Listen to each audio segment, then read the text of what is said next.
सर्वसामान्य जनतेचा बुलंद आवाज सांगली न्यूज नेटवर्क।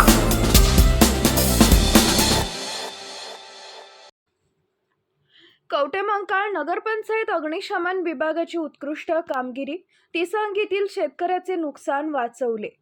तिसंगी तालुका कवटेमंकाळ जिल्हा सांगली इथं तिसंगी रायवाडी रोड शेजारील गट नंबर 53 सह शेजारील राणामध्ये अज्ञात व्यक्तीनं आग लावल्याचं निदर्शनास आल्यानंतर येथील शेतकऱ्यांनी कवटेमंकाळ नगरपंचायतच्या अग्निशमक विभागात संपर्क करत आग लागल्याची तक्रार दिली होती।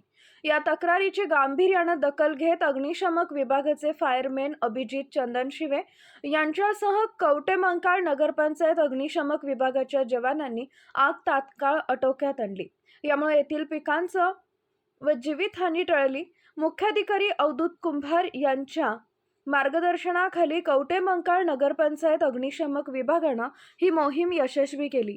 या मोहिमेमध्ये फायरमन श्री अभिजित चंदनशिवे, फायरमन सूरज बेंद्रे, वाहन चालक अनिकेत माळी, वाहन चालक आकाश माने यांनी सहभाग घेतला।